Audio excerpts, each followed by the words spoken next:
हमको तो भगवान केवल दुखों में ही याद आते हैं। मन में सदैव भगवान का सुमरन होता रहे। एक साधक कहते हैं, दुखों से जो ठोकर खाई न होती, दुखों से जो ठोकर खाई न होती, दुखों से जो ठोकर खाई न होती, तुम्हारी प्रभु याद आई न होती, दुखों से जो ठोकर खाई न होती, तुम्हारी प्रभु याद आई न होती, दुखों से जो ठोकर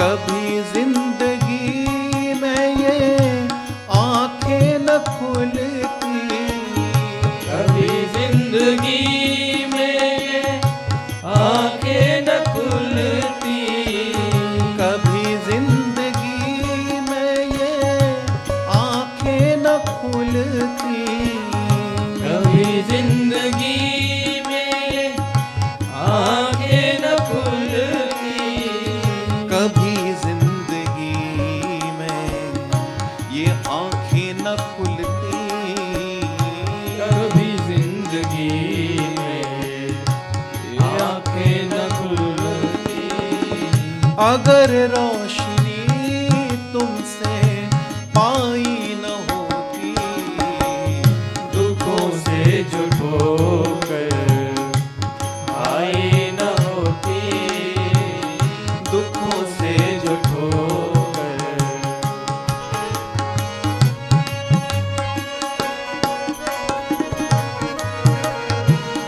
जगाते न यदि तुम निज ज्ञान देकर, जगाते न यदि तुम निज ज्ञान देकर, जगाते न यदि तुम निज ज्ञान द्वारा, जगाते न यदि तुम निज ज्ञान द्वारा, जगाते न यदि तुम निज ज्ञान द्वारा, जगाते न यदि तुम निज ज्ञान द्वारा, कभी हमसे कोई भलाई न होती, दुखों से जो ठोकर खाई न होती, दुखों से जो ठोकर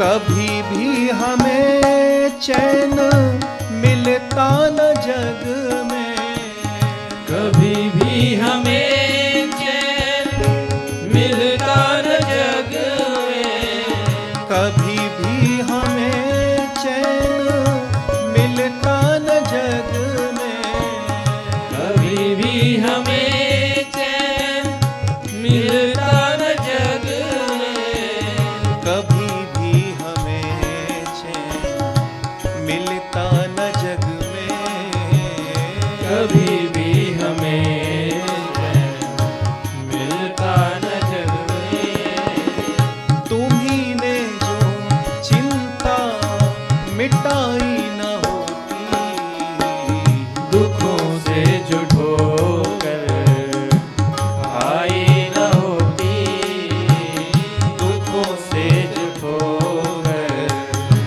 खाई न होती, तुम्हारी प्रभु याद आई न होती, दुखों से जो ठोकर खाई न होती, दुखों से जो ठोकर।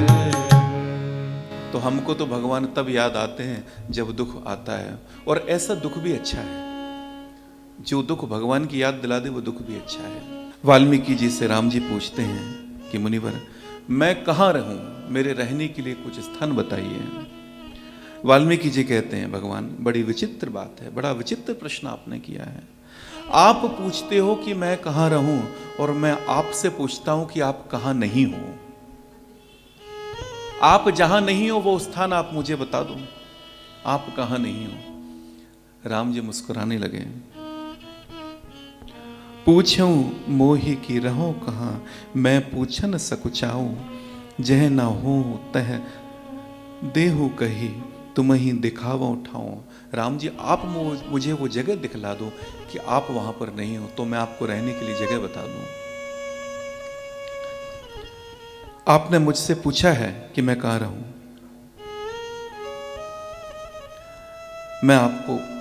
मैं बताता हूं प्रभु आपका निवास कहां कहां पर है। और यहां पर वाल्मीकि जी ने 14 स्थानों का वर्णन किया है कि भगवान कहां कहां पर निवास करते हैं। अब वो 14 निवास स्थान का अगर पूरा अगर विवरण करने बैठेंगे तो आज की कथा और कल की कथा दोनों उसी में निकल जाएगी। एक संक्षिप्त में जो 2-4 स्थान है वो चर्चा करके फिर आगे बढ़ते हैं। वाल्मीकि जी कहते हैं कि मैं आपको पहला स्थान बताता हूं कि आपका निवास कहां है। जिनके श्रवण समुद्र समाना, जिनके श्रवण समुद्र समाना, कथा तुम्हार सुभग सरिनाना, कथा तुम्हारे सुभग सरिनाना, भरहि निरंतर हो ही न पूरे, भरहि निरंतर होई न पूरे, तिनके हिया तुम कहो गुहरूरे, के ही तुम कहो गुहरूरे। वाल्मीकि जी कहते हैं कि राम जी, जिनके कान समुद्र की भांति हैं, और समुद्र का स्वभाव क्या होता है कि उसमें अनेक नदियां आती हैं, समा जाती हैं, लेकिन नदियों में तो उफान आता है, लेकिन कितनी भी नदियां आकर समुद्र में मिल जाए, समुद्र कभी भी तृप्त नहीं होता है, कितनी भी नदियां आकर के मिल जाए, है ना? वाल्मीकि जी कहते हैं कि प्रभु, जिनके कान समुद्र की भांति हैं, आपकी सुंदर कथा रूपी अनेक सुंदर नदियां जिनमें जा करके निरंतर मिलती रहती हैं, भरती रहती हैं, लेकिन परंतु कभी भी वो तृप्त नहीं होते। ऐसे कान जो भगवान की कथा को सुन करके कभी तृप्त नहीं होते, और सुनना है और सुनना है और सुनना है। प्रभु, ऐसे भक्तों के हृदय में आपके लिए सुंदर घर है।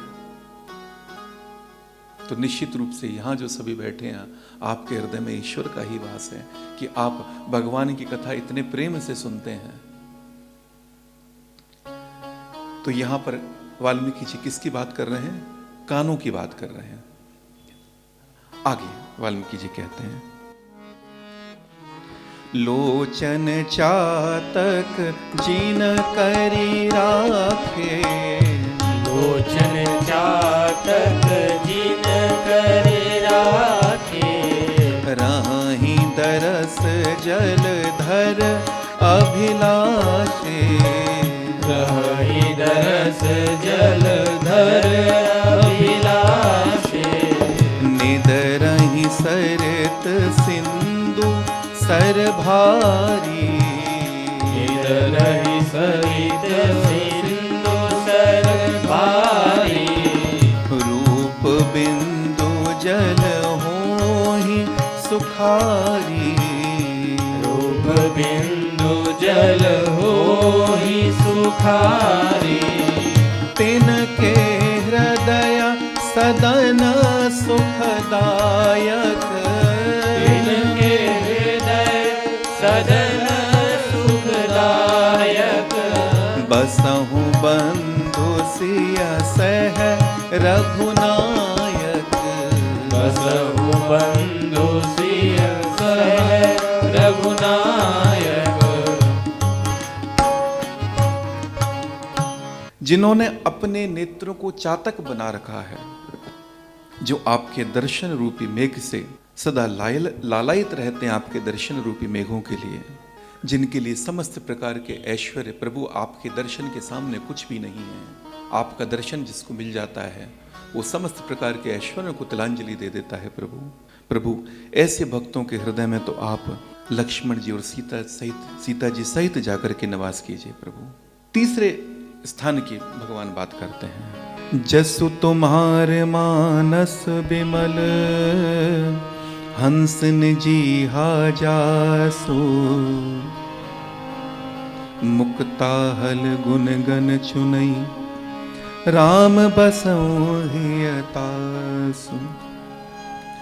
राम जी आपके यश रूपी निर्मल मान सरोवर में जिसकी जिह्वा हंसनी बनी हुई है, जो सदैव आपके गुण समूह रूपी मोतियों को चुगता रहता है, राम जी उसके हृदय में आप बसिए।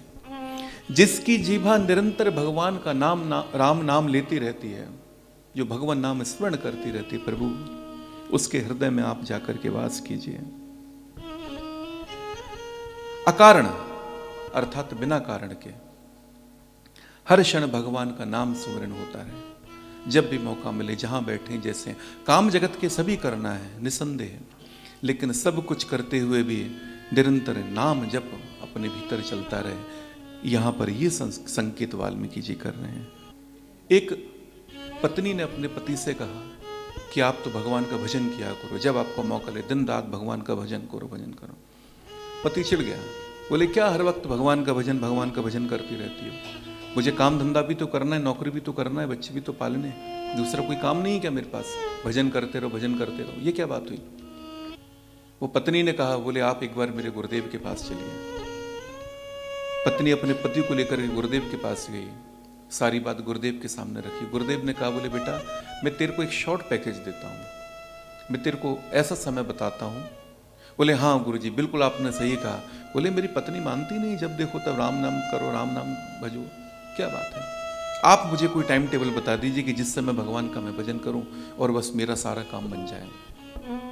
गुरुजी ने कहा, बोले बेटा मैं तेरे को शॉर्ट पैकेज देता हूं, वो समय तेरे को बताता हूं कि केवल उसी समय तू भगवान का भजन करना और तेरा जीवन सफल हो जाएगा। बड़ा खुशी से वो पति सामने जाकर के बैठे, गुरुजी बताइए। गुरुदेव कहते हैं, बोले बेटा जब तेरी मृत्यु आए ना तो मृत्यु के 2 मिनट पहले राम नाम कहना शुरू कर देना। जब मृत्यु आए उसके 2 मिनट पहले से राम नाम कहना शुरू कर देना। व्यक्ति गुरुदेव की तरफ आश्चर्य से देखता और कहता है, गुरुदेव ये कैसे पता लगेगा कि कब मृत्यु आएगी? बोले बेटा बस यही बात है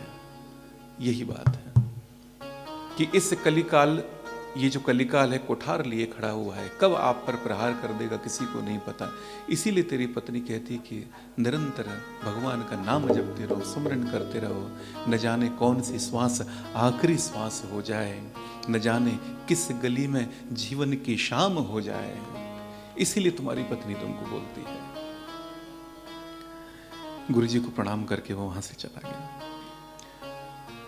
तो जीवा हमारी सदैव भगवान का गुणगान करती रहे, भगवान का नाम लेती रहे। आगे वाल्मीकि जी कहते हैं, चौथा स्थान की बात करते हैं। प्रभु प्रसाद सोची सौभाग्य सुबासा, प्रभु प्रसाद सोची सौभाग्य सुबासा, सादर जासु लहई नितनासा, सादर जासु लहई नितनासा, तुम ही निवेदित भोजन करही, तुम ही निवेदित भोजन करही, प्रभु प्रसाद पट भूषण धरही, प्रभु प्रसाद पट भूषण धरही, शीस नवहि सुर गुर द्विज देखी, शीस नवहि सुर गुरु द्विज देखी, प्रीति सहित कर विनय बिसेखी, प्रीति सहित कर विनय नित करहि राम पद पूजा। राम पद दूजा। राम भरोस हृदय नहीं दूजा। राम भरोस हृदय नहीं दूजा। पहले 3 स्थानों के बाद अब भगवान यहाँ पर हमारे व्यवहार की बात कर रहे हैं कि व्यवहार किस प्रकार होना चाहिए कि भगवान का निवास हो जाए। वाल्मीकि जी कहते हैं, जिसकी नासिका प्रभु सदैव आपके पवित्र सुगंधित पुष्प सुंदर प्रसाद को नित्य आदर के साथ ग्रहण करती है, सूंघती है। जो हम भगवान को पुष्प चढ़ाते हैं, इसको प्रसाद स्वरूप में लेकर के इसका सूंघना चाहिए भगवान को चढ़ाने के बाद। यहां पर यह संकेत, प्रभु जिनकी नासिका आपको चढ़ाए हुए पुष्पों का सुगंध, सुंदर सुगंध प्राप्त करती है, प्रभु जो आपको अर्पण करके भोजन करते हैं, पहले आपको भोजन कराते हैं, फिर स्वयं भोजन करते हैं और उसको प्रभु आपका प्रसाद समझ करके ग्रहण करते हैं। प्रभु जो वस्त्र भी अगर पहनते हैं तो प्रभु आपका प्रसाद समझ करके ही स्वीकार करते हैं, फिर वस्त्र धारण करते हैं। जिनके मस्तक सदैव देवता, गुरु और ब्राह्मणों को देखकर नम्रता से झुक जाते हैं, प्रभु जिनके हाथ नित्य भगवान आपके श्री चरणों की पूजा में रत रहते हैं, लगे रहते हैं, प्रभु ऐसे भक्त का हृदय आपका चौथा घर है। यहाँ पर प्रसाद जब भगवान को भोग हम जब लगाते हैं प्रसाद का, तो कई जगह हमने देखा कि एक काजू कतरन या किशमिश कुछ डिब्बे में लाके भरे हुए हैं, है ना, सुबह सुबह उसमें से 2 दाने निकाल भगवान की प्लेट में रखे, हो गया भोग भगवान का प्रसाद। नहीं नहीं, ये ठीक नहीं है, ये तरीका उचित नहीं है। हमने कई जगह देखा है ऐसा होता है ना, 2 किशमिश के दाने निकाले भगवान के सामने रख दिए, भगवान हो गया भोजन। मुझे एक चीज बताइए, वो 2 किशमिश के दाने आपको दे दिए जाए कि हाँ हो गया आपका भोजन, फिर कैसा लगेगा? तो आप से यही निवेदन है कि आप जो ग्रहण करते हैं पहले उसी को भगवान को प्रसाद रूप में पहले अर्पित करें, फिर प्रसाद रूप में उसको फिर स्वयं ग्रहण करें आप, है ना। ये तरीका ठीक नहीं है कि भगवान को 2 काजू 2 किशमिश चढ़ा दिए। अच्छा, वो उसमें भी बड़ी कैटेगरी आती है, वो काजू किशमिश भी वो कट वाले आते हैं, कतरन, है ना। हमको याद है 2012 की बात करीब रही होगी, हमारी नानी जी शांत हो गई थी। हमारी नानी जी शांत हो गई थी और उनकी क्रिया के लिए, अंतिम क्रिया के लिए जब हम बाजार में गए तो हमने दुकानदार से कहा कि हमको घी चाहिए बाकी सामान के बाद। तो वो बोला किस लिए चाहिए, तो हमने उद्देश्य बताया, तो उसने बिल्कुल जो 3rd क्लास वाला डब्बा था घी का, जिसको आज तक हमने डब्बे का नाम नहीं सुना, वो निकाल करके पकड़ा दिया। जिस ऐसा 3rd क्लास घी, तो हमने पूछा कि ये आप क्या दे रहे हो, अच्छा वाला दीजिए ना। बोले कि नहीं, ऐसे काम में ऐसा ही चलता है, ऐसे काम में ऐसा ही चलता है। तो हमने कहा आप क्या कहना चाहते हैं? बोले कि नहीं, पूजा पाठ में ऐसे कामों में तो वो ऐसी चीजें चलती हैं,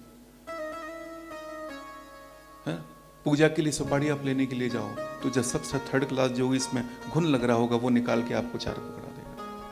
अच्छा, हमको कभी लगता है कि उस दुकानदार को कभी तो किसी ने ऐसा बोला होगा कि पूजा के लिए तो चाहिए, ऐसे ही दे दो ना, क्या होता है।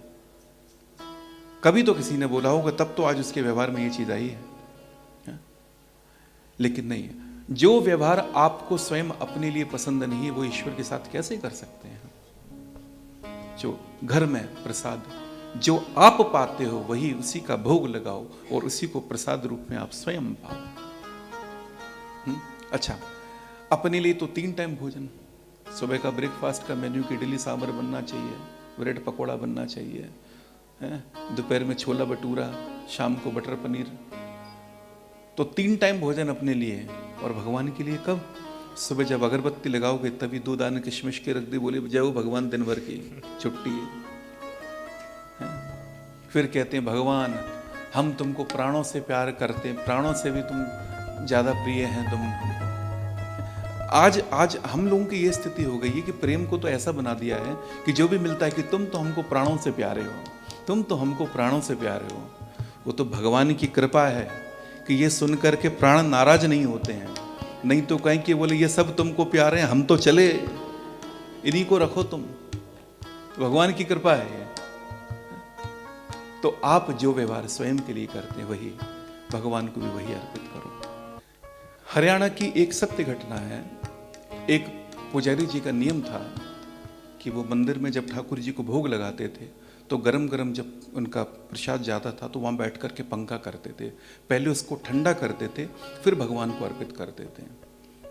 और ऐसा भाव उनका हो गया कि बस नियमित रूप से बस भगवान के भोजन को ठंडा करके भगवान को देना, भगवान को प्रसाद लगाना। एक दिन उनकी तबीयत खराब हो गई और उनके स्थान पर कोई दूसरा पुजारी गया। सत्य घटना है हरियाणा की। और वो नया जो पुजारी गया उसने क्या किया, गरम गरम भोजन लिया, भगवान के सामने रखा, तुलसी डल डाला, बोले लो भगवान पाओ। और यहाँ तो उसने भोग लगाया और वहाँ जो अस्पताल में भर्ती था ये वक्त, उसके मुंह में छाले पड़ गए। वो चिल्लाए कि मेरे भगवान को आज किसी ने गरम गरम भोजन दे दिया, भगवान का भोजन ठंडा नहीं किया, मेरे भगवान को आज किसी ने गरम भोजन दे दिया। भक्त को यहाँ पता पड़ गया और जाकर के देखा तो वही सत्य था, किसी दूसरे पुजारी ने गरम गरम भोजन ले जाके भगवान। ये भाव की बात है, ये भाव की बात है। भाव बहुत बड़ी चीज है। एक और बड़े सरल भक्त की कथा महाराज श्री हमारे सुनाते थे कथा में, एकादशी वाले भक्त की कथा। वो बहुत खाता था। एक घर में एक बालक हुआ, वो बहुत, उसको खाने के लिए बहुत चाहिए था। घर वाले परेशान हो गए, उसको घर से निकाल दिया। वो पहुंचा एक आश्रम के आसपास कहीं गया तो वहां जाकर के, वहां प्रसादी बट रही थी तो जाकर के बैठ गया। उसने भरपेट प्रसादी ली और बोला कि यहाँ पर रोज ऐसे ही मिलता है क्या? किसी ने कहा हाँ रोज मिलता है। तो बोले हम यहाँ पे रुक जाएं क्या?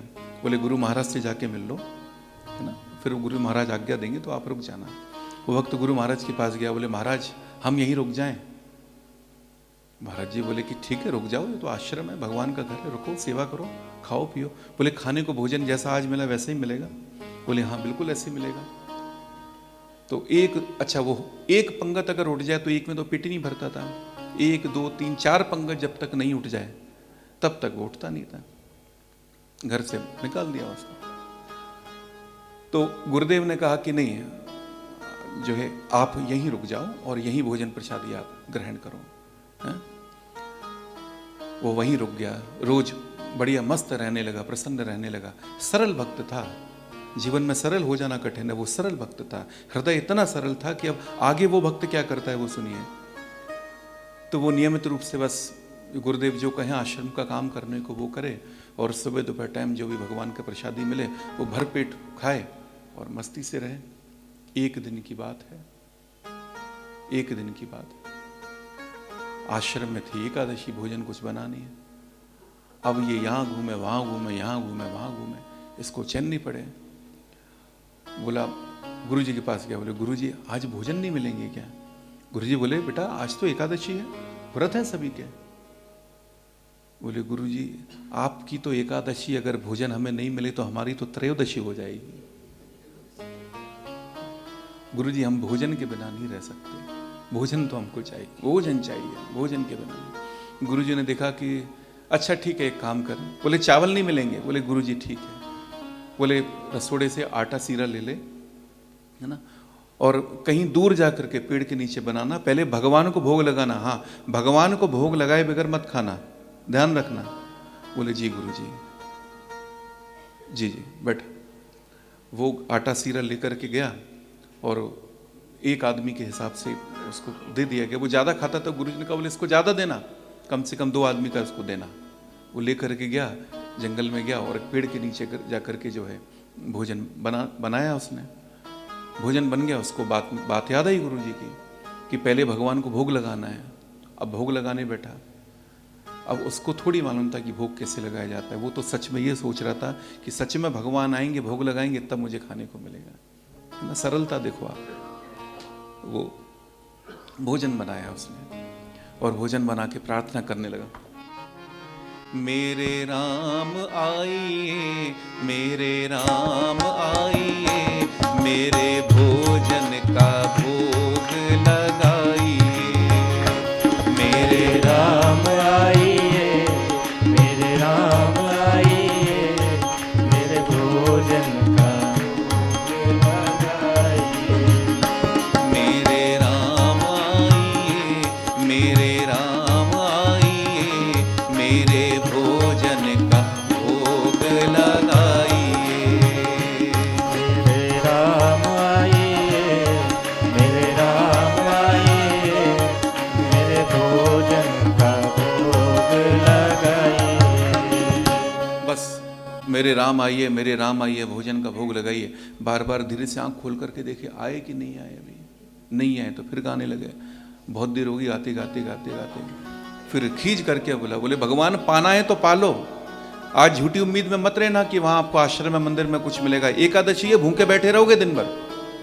और उसने इतनी सरलता से कहा कि भगवान आ गए, भगवान आ गए भोजन लेने के लिए, लेकिन भगवान अकेले नहीं आए। अब ये सोचे कि भोजन एक आदमी का और ये तो दो आ गए, अब हमें क्या मिलना है खाने को? कुछ नहीं मिलेगा खाने को। बोले आप सहजता देखो, आओ आओ भगवान आओ आओ। बोले आप तो एक आने वाले थे ना। राम जी बोले कि नहीं, ये हमारी स्वरूप भूता जानकी जी हैं, ये हमारे साथ रहती हैं। अब चलो ठीक है, आ गए हो तो आप दोनों भोजन पाओ। भोजन हुआ, थोड़ा बहुत बचा, उसके लिए उसने लिया। भगवान गए, जाते जाते पूछता है अगली बार कितने आओगे? कितने आओगे अगली बार बताओ, हम उसी हिसाब से फिर अपना इंतजाम करके रखेंगे। बताओ कितनी बार? भगवान बोले कि चिंता मत करो, हम आ जाएंगे, आ जाएंगे हम। ओहो ठीक है साहब। महीना भर बीता, एकादशी फिर से आई है। और ये जाके गुरुजी को बोले गुरुजी आप तो कह रहे थे कि भगवान एक आएंगे, भगवान आएंगे, वो तो दो दो भगवान आए वहां पे। और आज थोड़ा सा हमको खाने के लिए ज्यादा देना ताकि हमारा भी पेट भर जाए और उनको भी मिल जाए। बोले दो वो आते हैं और तीसरे हम।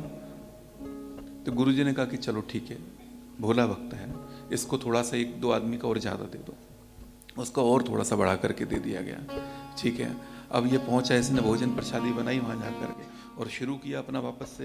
बोले मेरे राम आइए, मेरे श्याम आइए, मेरे भोजन का भोग लगाइए। मेरे राम आइए, मेरे श्याम आइए, मेरे भोजन का भोग लगाइए। और भाव में डूब करके जैसे भगवान को उसने पुकारा भोजन के लिए, भगवान आ गए। और जैसे इसने भगवान को देखा, इसकी तो हालत खराब। बोले पहले दो आए थे, आज तीन आए हो। गुरुजी ने कहा था एक आएंगे, आप दो चले आए। पिछली बार दो आए तो हम चलो दो के हिसाब से भोजन लेके आए। अब आज आप तीन आ गए। अब हमें क्या मिलेगा खाने को बताओ, हम क्या खाएंगे? अब चलो ठीक हो, आ गए हो तो बैठो, प्रसादी पाओ, जो भी थोड़ा बहुत हमारे लिए भी छोड़ देना। ठीक है, भोजन भगवान को भोग लगाया और ये गया वापस आश्रम में। फिर से एकादशी आई और बोला गुरुजी पिछली बार भी भोजन कम पड़ गया, इस बार और थोड़ा सा चाहिए। गुरुजी ने कहा कि बोले कुछ तो गड़बड़ है, ऐसा तो नहीं कहीं ये आश्रम से राशन लेके जाता हो और बेचता हो कहीं। बोले इस बार इसका पीछा करो। आश्रम के कुछ लोगों को भेजा प्रसादी देखने के लिए कि किस प्रकार प्रसादी बनाता है ये। अब ये बैठा वहां, इसने सोचा कि एक काम करो, आज पहले भोजन मत बनाओ, पहले बुला लो, फिर देख लेंगे कितने आते हैं, उस हिसाब से फिर अपन भोजन बनाएंगे। तो इसने तो पहले गाना शुरू किया, बोले मेरे राम आइए, मेरे श्याम आइए, मेरे भोजन का भोग लगाइए। मेरे राम आइए, मेरे श्याम आइए, मेरे भोजन का भोग लगाइए। जैसे ही देखा इसकी तो हालत खराब। बोले पहले 1 फिर 2, बोले अब तो 4 4 5 5। और इस बार राम जी अकेले नहीं आए, भरत भैया को भी लेके आए, शत्रुघ्न भैया को भी लेके, हनुमान जी महाराज को भी लेके आए। बोले अब एक काम करो, ये रखा है राशन, खुद बनाओ और खुद ही पाओ। भगवान ने कहा, बोले क्या होगा भक्त बना? बोले हमको मिलना ही नहीं है कुछ, तो हम काय को बनाए? मिलना ही नहीं है तो क्यों बनाया? राम जी ने कहा चल ठीक है भैया, है ना। तो भरत भैया से कहा कि आप भोजन बनाओ, हनुमान जी से कहा कि आप चौका पोता करो पूरा, और सब भोजन बना और सब भोजन की प्रसादी हुई। और जैसे ही माता जानकी सबको भोजन परसने लगी और वहाँ ऋषि मुनि देव किन्नर भीड़ लग गई लोगों की, और ये दूर से देख रहा है कि देखो कैसी जमात जुड़ी है। अच्छा, जो आश्रम से जो भक्त लोग पीछे पीछे आए थे, जो गुरुजी ने भेजे थे, वो इसके पास गए पूछने के लिए कि क्या बात है, तुम आज भोजन नहीं बना रहे हो? बोले भोजन बन तो रहा है, देखो कैसी भीड़ लगी है। आश्रम वालों ने पूछा तुमको क्या दिख रहा है? बोले देखो भगवान है, भगवान के साथ में हनुमान जी महाराज है, भरत भैया है, माता जानकी हैं, कितने सारे ऋषि मुनि आए हुए हैं। अब देखो इस भक्त को तो सब दिखाई दें, लेकिन आश्रम वालों को किसी को दिखाई नहीं दें। गुरुजी को पता पड़ा, गुरुजी भी दौड़े दौड़े आए। गुरुजी ने पूछा कि बोले बेटा क्या हुआ?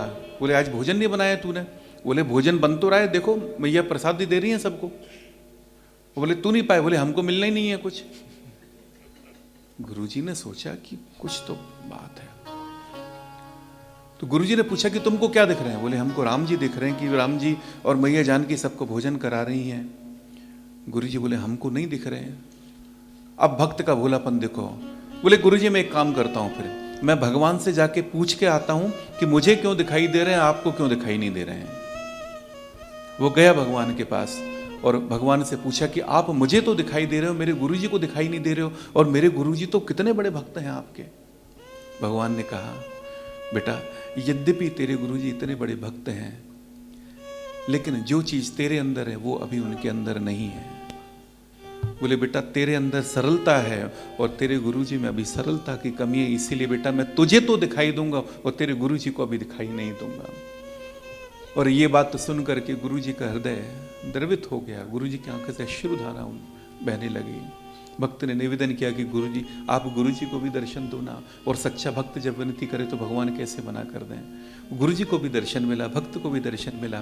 तो कथा ये कहती है कि आप भोजन में क्या भगवान को दे रहे हो ये महत्वपूर्ण नहीं है, किस भाव से आप भगवान को अर्पित करते हो ये अर्पित है। भगवान को अगर मूर्ति मान करके अगर प्रसाद दोगे, भोग लगाओगे, वो फल नहीं मिलेगा। भगवान में भगवत भक्ति ऐसी हो कि जो हम अपने साथ करते हैं वही भगवान के लिए अर्पित करें, जो हम पाते हैं वही भगवान को दें। यही व्यवहार है और इसी व्यवहार की वाल्मीकि जी यहां पर बात कर रहे हैं। वाल्मीकि जी आगे कहते हैं कि भगवान अब 5 अगर आपका सुनिए। चरण राम तीरथ चले जाए, चरण राम तीरथ चले जाए, राम बसहु तिनके मन माही, राम बसहु तिनके मन माही, मंत्र राजु नित उपजै तुम्हारा, मंत्र राजु नित जपहि तुम्हारा, मंत्र राजु नित जपहि तुम्हारा, मंत्र राजु नित जपहि तुम्हारा, पूजहि तुमहि सहित परिवारा, पूजहि तुम्हि सहित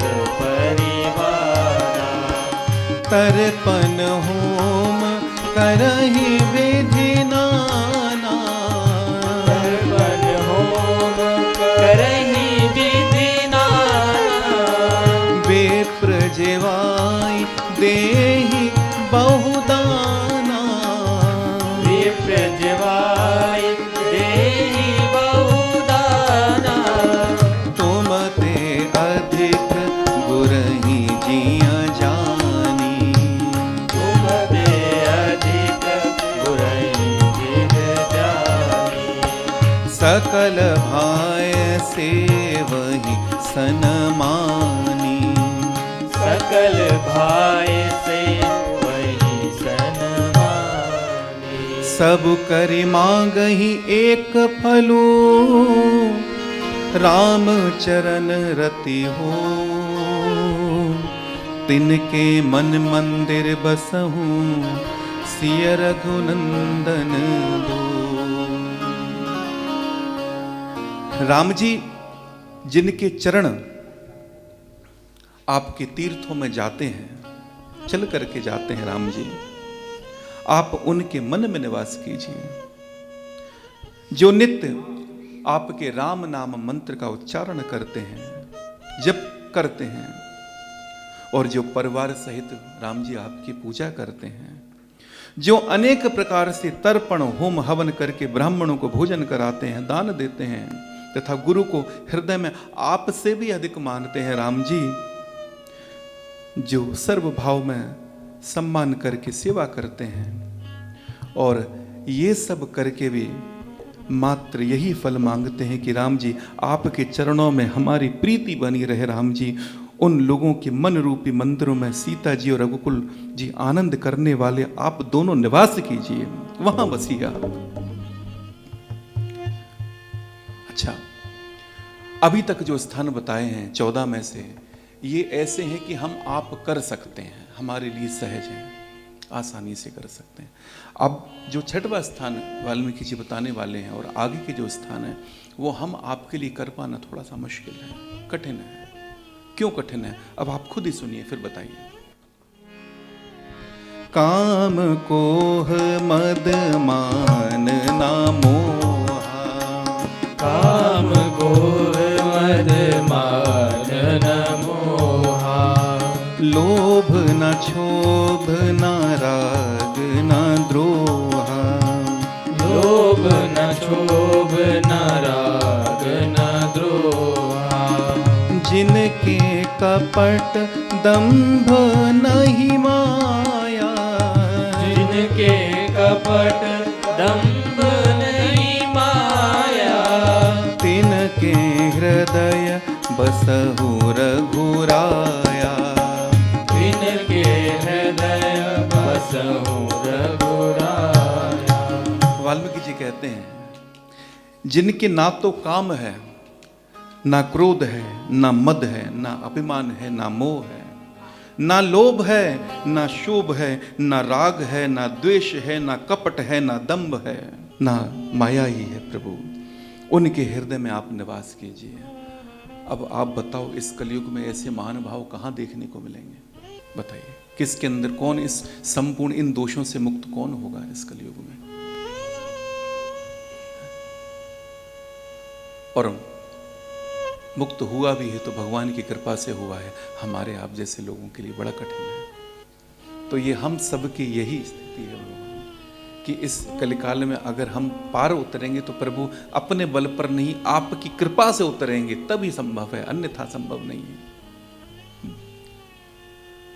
आप गाड़ी में बैठते हो तो उस गाड़ी वाले की जिम्मेदारी होती है आपको स्थान तक पहुंचाने की, और जब आप खुद चला के ले जाते हो तो फिर आपकी जिम्मेदारी होती है पहुंचने की, है ना। ज्ञान मार्ग स्वयं गाड़ी चलाने जैसा है, और भक्ति मार्ग भगवान की गाड़ी में बैठने जैसा है। अब भगवान की गाड़ी में बैठ जाओ, अब चाहो ले जाओ, चाहो डुबो दो, अब आप जानो, आपकी मर्जी, हम तो आपके भरोसे हैं। सबके प्रिय सबके हितकारी। सबके प्रिय सबके हितकारी। दुख सुख सरिस प्रशंसा गारी। दुख सुख सरिस प्रशंसा गारी। कहीं सत्य प्रिय वचन विचारी। कहीं सत्य प्रिय वचन विचारी। जागत सोवत शरण तुम्हारी। जागत सोवत शरण तुम्हारी। ही छाड़ी गति दूसरी नाही। तुम्हारी छाड़ी गति दूसरी नाही। राम बसहु तिन्हके मन माही। राम बसहु तिन्हके मन माही।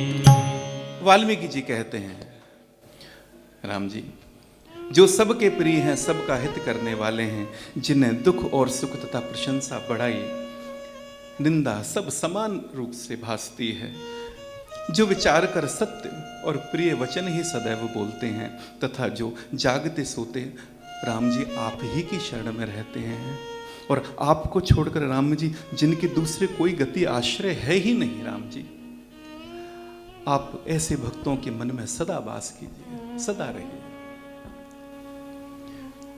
तो कुल मिलाकर ऐसे 14 स्थानों का वर्णन वाल्मीकि जी करते हैं। 7 स्थान के बारे में हमने अभी यहाँ चर्चा की, और बाकी स्थानों के लिए हम आपसे निवेदन करते हैं कि आप सभी मानस में अवश्य बढ़िएगा। वाल्मीकि जी राम जी से कहते हैं, अब मैं इस समय के लिए सुखदायक आश्रम आपसे कहता हूँ राम जी, निवास स्थान आपको बताता हूँ। वाल्मीकि जी कहते हैं, चित्रकूट गिरि करहु निवासु। चित्रकूट गिरि करहु निवासु। तह तुम्हार सब भांति सुपासु। तह तुम्हारे सब भांति सुपासु। राम जी आप चित्रकूट नामक पर्वत पर निवास कीजिए।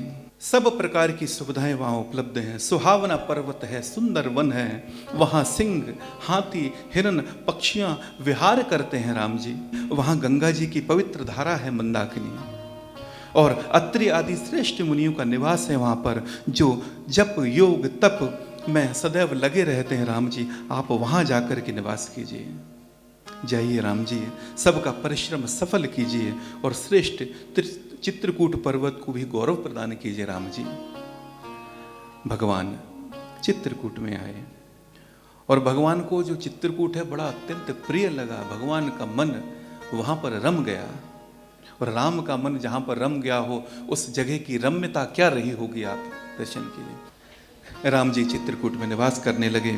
सभी देवता जो कोल भीलों का रूप बना करके आए थे, वो सब राम जी की सेवा में लग गए। उन्होंने राम जी के लिए 2 सुंदर कुटियां बनाई, एक बड़ी बनाई और एक थोड़ी छोटी बनाई।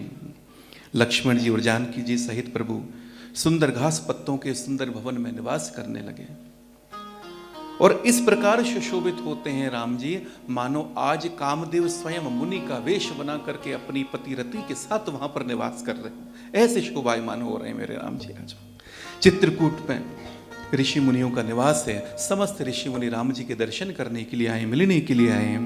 प्रभु ने मुनियों को दंडवत किया, मुनियों ने राम जी को आशीर्वाद दिया।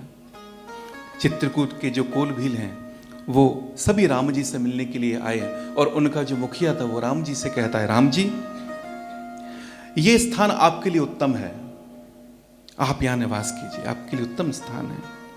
यहाँ पर आपको किसी प्रकार का भय नहीं है ना, आपको किसी से भी डरने की जरूरत नहीं, हम है ना आपके साथ। राम जी कह रहे हैं, जी हाँ, अब आप लोग आ गए, पहले तो हमको डर लग रहा था, लेकिन अब आप लोग आ गए तो हमारा डर समाप्त हो गया। अब देखिए राम जी उसी प्रकार उनकी बातों को सुन रहे हैं जैसे पिता अपने बालक की तोतली बातें सुनता है। वहाँ के कोल भील सब कहते हैं, राम जी हम इस आप वन में आपको भ्रमण करवाएंगे, घुमाएंगे, हम आपको सांपों से बचाएंगे, हम आपको बाघ से बचाएंगे, हम आपको हाथी से बचाएंगे।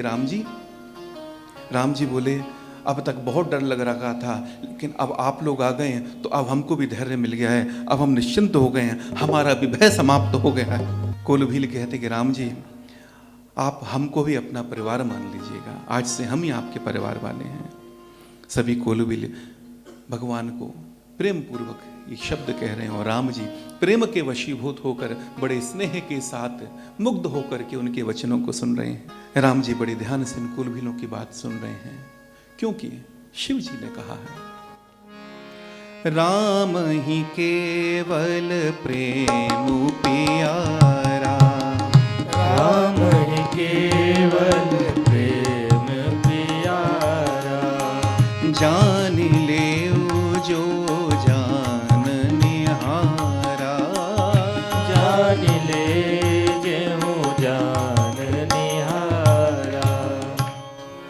प्रेम प्रिय है, इसीलिए केवट को मिल गए, शबरी को भी मिल गए, इन कोल भीलों को भी राम जी मिल गए।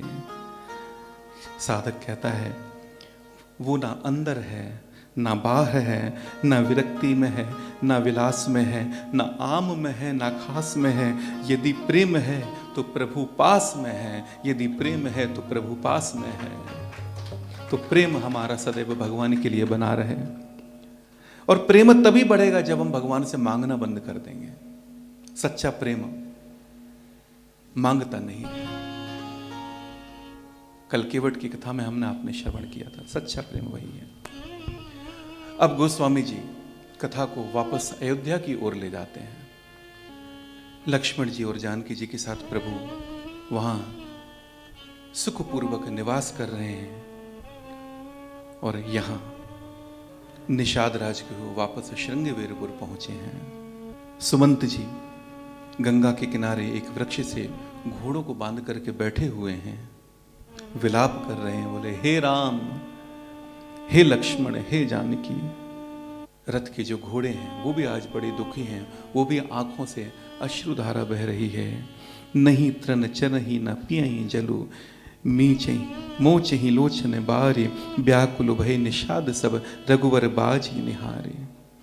निषाद राज ने सुमंत जी को बहुत समझाया, सुमंत जी आप तो ज्ञानी हो, अगर आप ही अधीर हो जाओगे तो महाराज को कौन संभालेगा, उनको कौन धैर्य प्रदान करेगा। सुमंत जी आप तो ज्ञानी हो। निषाद राज जी ने अपने कुछ सेवकों को सुमंत जी के साथ भेज करके विदा किया। भयउ निषादु विषाद बस, देखत सचिव तुरंग, बोली सुसेवक चारि तब, दिए सारथी संग। कुछ सेवकों को भेज करके सुमंत जी को विदा किया है, और मार्ग में जाते हुए सुमंत जी अपने सिर को पीट रहे हैं, अपने भाग्य को कोस रहे हैं, अपने आप को धिक्कार रहे हैं। गोस्वामी जी यहां पर लिखते हैं, भय अजस अग भाजन प्राणा, भय अजस अग भाजन प्राणा, कवन हेतु नहीं करत बयाना, कवन हेतु नहीं करत बयाना। आह मंद मनु अवसर चूका, आह मंद मनु अवसर चूका, अजहु न हृदय होत दुई टूका, अजहु न हृदय होत दुई दुका। सुमंत जी कहते हैं, सुमंत अपने मन को कह रहे हैं कि सुमंत आज तूने अवसर गंवा दिया, सुमंत आज तूने अवसर गंवा दिया। राम जी के वियोग में आज तेरे प्राण निकल जाते सुमंत, तो तेरा सुयश चारों दिशाओं में फैल जाता सुमंत। आज सुमंत जी की दशा उसी प्रकार की है जिस प्रकार मानो जीवन भर की पूंजी खो गई हो किसी की।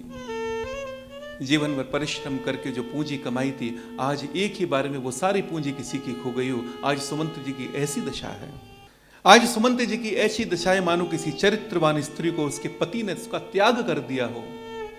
जिस प्रकार ब्राह्मण मदिरा का पान कर ले और जो सोच उसके हृदय में होता है, जो ग्लानि उसके हृदय में होती है, आज मानो इसी प्रकार का संताप सुमंत जी के हृदय में है। आंखों से अश्रुधारा बह रही है। लोचन सजल डीठ भई थोरी, लोचन सजल डीठ भई थोरी, सुनई न श्रवण बेकल मति भूरी, सुनई न श्रवण बेकल मति भूरी, सुख ही अधर लाग मुँह लाटी, सुख ही अधर लागी मुँह लाठी, जीव न जाई और अवधि कपाटी। जीव न जाए और अवध कपाटी। सुमंत जी की दशा ऐसी हो रही है कि नेत्रों में जल भरा हुआ है, अश्रुधारा बह रही है, दृष्टि मंद हो रही है, कानों से कुछ ठीक से सुनाई नहीं देता, बुद्धि व्याकुल है, ठिकाने पर नहीं है, होंठ सूख रहे हैं, मुंह में लाठी जम गई है, लेकिन प्राण नहीं निकलते हैं। सुमंत जी कहते हैं ये लक्षण तो मृत्यु के हैं, लेकिन मेरे प्राण क्यों नहीं निकलते हैं? निश्चित रूप से अवधि रूपी कपाट चूंकि लगे हुए हैं। मन में एक ही भरोसा है कि 14 वर्ष बाद मेरे राम लौट करके आएंगे, और यही अवधि रूपी कपाट ने आज सुमंत जी के प्राणों को बांध करके रखा हुआ है, कस करके रखा हुआ है। मन ही मन सोच कर रहे हैं। सुमंत जी सोचते हैं, धाई पूछी हही मोही जब,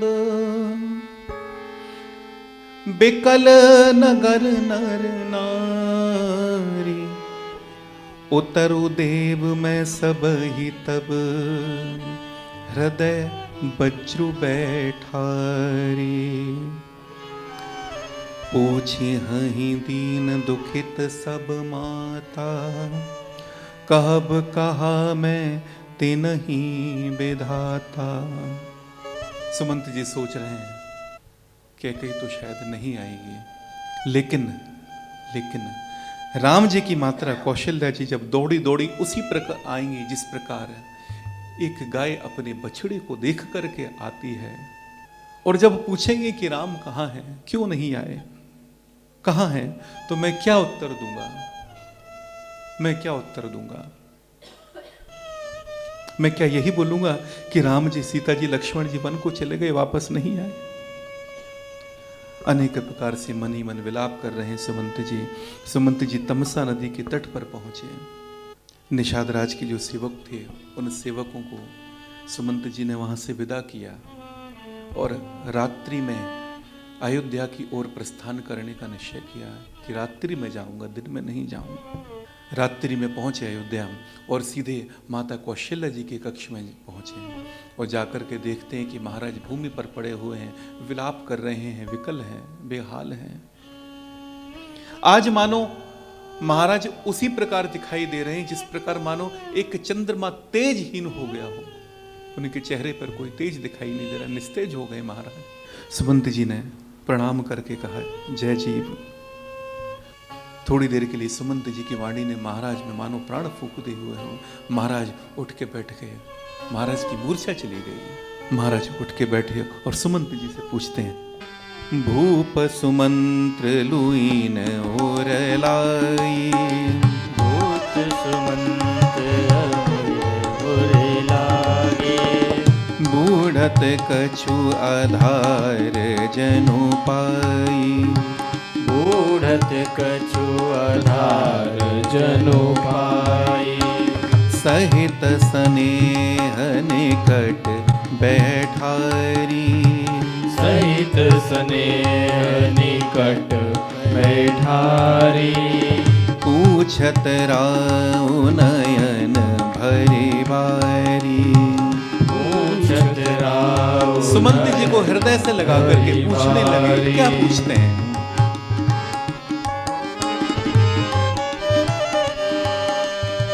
राम कुशल कहु सखा सनेही, राम कुशल कहु सखा सनेही, कह रघुनाथ लखन बैदेही, कह रघुनाथ लखन बैदेही, आने फिर के बनहि सिधाए, आने फिर के बनहि सिधाए, सुनत सचिव लोचन जल छाए, सुनत सचिव लोचन जल छाए। सुमंत जी को हृदय से लगा लिया और पूछने लगे, बोले सुमंत कहो मेरे राम की कुशल कहो, मेरे राम की कुशल कहो।